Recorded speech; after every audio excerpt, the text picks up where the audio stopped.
Hello friends, GM के education tube में आपका स्वागत है। मैं आपकी होस्ट आकांक्षा नया वीडियो लेकर फिर हाजिर हूँ। इस वीडियो में हम हिंदी की अगली पाठ्य योजना बनाएंगे, यानी कि पाठ्य योजना क्रमांक 127 बनाएंगे। अभी तक हम हिंदी के 126 वीडियो बना चुके हैं, 126 पाठ्य योजना बना चुके हैं और विभिन्न सब्जेक्टों की भी कई पाठ्य योजना बना चुके हैं। यदि आप प्रीवियस पाठ्य योजना देखना चाहते हैं तो वीडियो के नीचे जो डिस्क्रिप्शन बॉक्स है उसे खोलिए। वहाँ पर आपको सभी सब्जेक्टों की प्लेलिस्ट मिलेगी। पर्टिकुलर सब्जेक्ट की प्लेलिस्ट खोलकर आप उसके प्रीवियस सारे वीडियोस देख सकते हैं। तो चलिए शुरू करते हैं पाठ्य योजना बनाना। सबसे पहले आपको डालना होता है क्रमांक, जैसे मैंने डाला है। हमारी 127 नंबर की पाठ्य योजना, आपकी जो भी पाठ्य योजना हो 11, 12 या 1, 2 जो भी हो आप वो डालें। उसके बाद इस तरीके से आपको एक बॉक्स बनाना होता है जिसमें आपको इंट्रो लिखना होता है। इसके दो तरीके होते हैं, एक तो आप जैसा मैंने बनाया है और एक और तरीका होता है कि आप इस तरीके से एक बॉक्स बनाते हैं और उसके पार्ट्स करते हैं और उसके भी इस तरीके से पार्ट्स करते हैं। और यहाँ पे जैसे आपको सब्जेक्ट लिखना है, कक्षा लिखनी है, विषय लिखना है, प्रकरण लिखना है, तो वो आप इसके अंतर्गत लिखते हैं। तो जैसे उस तरीके से लिख सकते हैं और इस तरीके से जैसे मैंने लिखा है वैसे भी लिख सकते हैं, दोनों ही सही होते हैं। सब जगह बताने का तरीका अलग अलग होता है, लेकिन लिखना सब में सेम चीज़ें ही हैं। यदि आप छात्र अध्यापक हैं तो लिखेंगे छात्र अध्यापक का नाम, अध्यापिका हैं तो सेम ऐसे ही लिखेंगे छात्र अध्यापिका का नाम, विद्यालय का नाम। जहाँ भी आपको प्रैक्टिस टीचिंग के लिए भेजा जाता है तो स्कूल का आपको नाम लिखना होता है। हो सकता है आपके महाविद्यालय में ही आपको प्रैक्टिस टीचिंग कराई जाए तो आपको अपने महाविद्यालय का नाम लिखना है। कक्षा हमारी 7 का प्रकरण है, विषय हिंदी है, उपविषय है पद, दिनांक जब भी आप प्रेजेंटेशन करेंगे, कालांश जिस भी पीरियड में आप पढ़ाएंगे, समय जितने भी मिनट का आपका पीरियड लगता हो। और हमारा प्रकरण है इतने ऊंचे उठो। तो प्रकरण आपको तब डालना होता है जब हम बोलते हैं उद्देश्य कथन कि आज हम ये टॉपिक पढ़ेंगे, तब तक आप ब्लैक बोर्ड पर इसको ब्लैंक छोड़ देंगे। यानी कि आपको ये सारी चीज़ें जिस तरीके से हमने कॉपी में लिखी है ब्लैक बोर्ड पर भी लिखनी होती है। लेकिन आपको प्रकरण सबसे आखिरी में जब आप उद्देश्य कथन बोलेंगे, यानी प्रस्तावना, पूर्व ज्ञान के आधार पर प्रस्तावना प्रश्न पूछ लेंगे और उसके बाद जब आप प्रकरण बोलेंगे तब आपको ये प्रकरण डालना है। हमारा पहला पॉइंट होता है पाठ्य योजना में सामान्य उद्देश्य, जो कि हमने यहाँ लिखा है पूर्व अनुसार, क्योंकि ये सब्जेक्ट से संबंधित होते हैं। यानी हम हिंदी विषय क्यों पढ़ा रहे हैं वो हम यहाँ पर लिखते हैं। तो सभी पाठ्य योजना के लिए एक समान होंगे, इसलिए हमने पूर्व अनुसार लिखा है। आप प्रीवियस वीडियो से देखकर लिख सकते हैं या हमारे टेलीग्राम ग्रुप या फेसबुक पेज पर भी आपको मिल जाएंगे, तो आप वहाँ से भी लिख सकते हैं। हम इसलिए नहीं लिखते हैं, आपको सभी पाठ्य योजना में लिखना है क्योंकि आप फाइल बना रहे हैं। मुझे तो कोई फाइल बनाना नहीं है, मैं आपके लिए बनाती हूँ, तो आप इसलिए मैं पूर्वानुसार लिख देती हूँ। आप प्रीवियस वीडियो से देखकर ज़रूर लिखें। फिर आता है विशिष्ट उद्देश्य। विशिष्ट उद्देश्य में हम टॉपिक क्यों पढ़ा रहे हैं ये हमको लिखना होता है। इनकी संख्या 1, 2, 5, 7 कितनी भी हो सकती है। जितने भी आपके पार्ट से आपको लगता है कि हमारा ये उद्देश्य की पूर्ति होगी, आप यहाँ लिख सकते हैं। इसकी कोई निर्धारित सीमा नहीं होती है, आप जितने भी चाहें उतने विशिष्ट उद्देश्य लिख सकते हैं।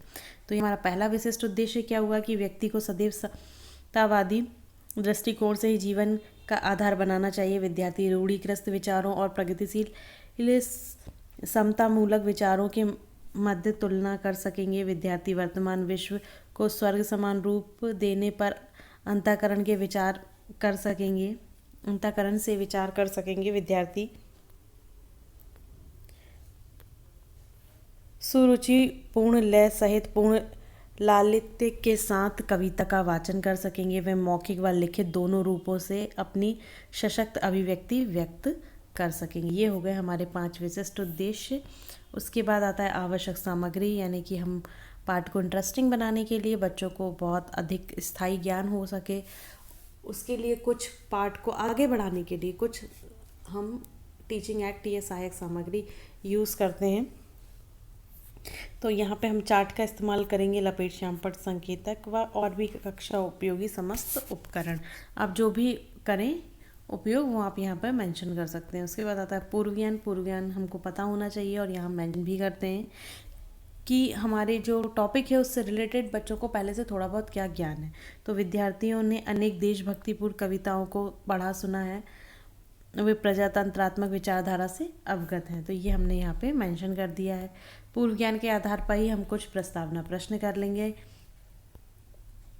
प्रस्तावना भी पूछने के हमारे बहुत सारे तरीके होते हैं। हम टीचिंग एक्ट दिखाकर, कविता सुनाकर, कहानी सुनाकर, प्रश्नोत्तर के माध्यम से, बहुत सारी चीज़ों के द्वारा हम ये प्रस्तावना प्रश्न कर सकते हैं। जब आप प्रस्तावना प्रश्न करते हैं तो उसको हमारे कॉपी में लिखने के लिए हम इस तरीके से तालिका बनाते हैं, जिसमें हम क्रमांक, छात्र अध्यापिका क्रिया, विद्यार्थी कॉलम बनाते हैं। आप यहाँ पे व्यवहार भी लिख सकते हैं, छात्र अध्यापिका व्यवहार या छात्र अध्यापक व्यवहार और विद्यार्थी व्यवहार। यहाँ पे हमने एक कविता उनको जो पहले से उनको आती है, सुनी हुई है, या पिछली कक्षा में या पिछले पाठ में उन्होंने सुनी हुई है, तो वो हम यहाँ पे उनको बताएंगे कि कठिनाइयाँ कितनी ही रोके लेकिन तुम रुको नहीं, आपत्तियाँ कितनी ही आए लेकिन तुम झुको नहीं। ये कविता हम बच्चों को सुनाएंगे और इसी पर आधारित हम प्रश्न करेंगे। उपयुक्त कविता में कवि क्या संदेश देते हैं? तो आगे बढ़ने का। कवि किसके सामने झुकने नहीं कहता? तो आपत्तियों के सामने झुकने नहीं कहता, क्योंकि ये कविता की लाइनों से ही समझ में आ रहा है और उन्होंने पहले पढ़ी सुनी भी है, तो और अच्छे से वो बता पा रहे हैं। कवि किसके सामने चमकने के लिए, किसके समान चमकने के लिए कहता है? तो कवि सूरज के समान चमकने के लिए कहता है। इन भावों के समानांतर भावों वाली कोई कविता सुनाओ, तो बच्चे हो जाएंगे निरुत्तर। और हो सकता है कोई कहानी सुनाए, तो आप और कहानी करके भी पूछ सकते हैं प्रश्न, कविता सॉरी। तो आप और भी प्रश्न पूछ सकते हैं, ताकि हम बच्चों को बता सकें कि आज हम ये नहीं, ये वाली कहानी पढ़ेंगे।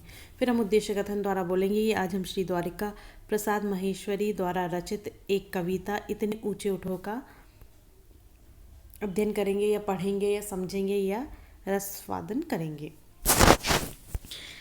तो यहाँ पर जब हम उद्देश्य कथन बोलेंगे तभी हमको अपना प्रकरण डालना है, जो कि मैंने बोला था कि आपको प्लान छोड़ना है।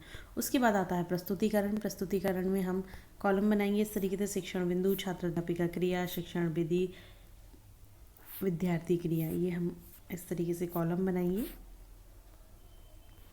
शिक्षण बिंदु में हम आदर्श वाचन करें। सबसे पहले आदर्श वाचन यानी पाठ को हम अच्छे से पढ़ते हैं, उसको हम आदर्श वाचन कहते हैं। तो यहाँ पे हमने डैश करके लिख दिया है।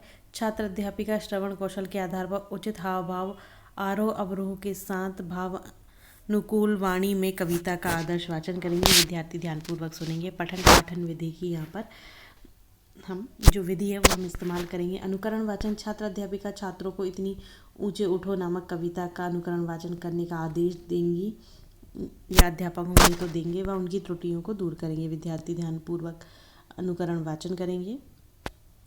और वाचन विधि का यहाँ इस्तेमाल होगा शब्दार्थ व निरीक्षणकार। छात्र अध्यापिका शामपट पर कठिन शब्दों का अर्थ बताएंगी तथा उन्हें उत्तर पुस्तिका में लिखने का आदेश देंगे व निरीक्षण करेंगे। लेखन विधि का यहाँ इस्तेमाल होगा और निरीक्षण विधि का यहाँ पे इस्तेमाल होगी। विद्यार्थी अपनी उत्तर पुस्तिका पर शब्दार्थ उतारेंगे। शब्दार्थ जो हमने लिखे हुए हैं वो यहाँ लिख दिए हैं। आप इसको चाहे तो ब्लैक कार्ड शीट पर शामपट कार्य के तौर पर भी लिख सकते हैं। एक दृष्टि यानी समान भाव से, भाव दृष्टि यानी भावना की वर्षा।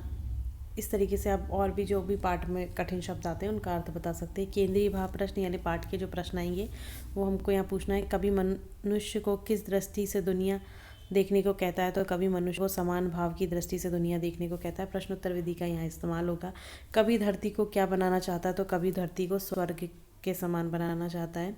भावार्थ बताएंगे छात्र अध्यापिका विद्यार्थियों को प्रसन्न संदर्भ सहित करने के पश्चात भावार्थ बताएंगे और विद्यार्थी ध्यानपूर्वक सुनेंगे, समझेंगे और लिखेंगे। भावानुभूति प्रश्न यानी अब हमने भावार्थ बताने के बाद जो हम प्रश्न करेंगे वो होते हैं भावानुभूति प्रश्न। इसमें हम उनसे प्रश्न करेंगे, सारी दुनिया को एक दृष्टि से देखने से कवि का क्या अभिप्राय? समान भाव से देखना है सभी को। विद्यार्थी उत्तर देंगे। प्रश्नोत्तर विधि का यहाँ इस्तेमाल होगा।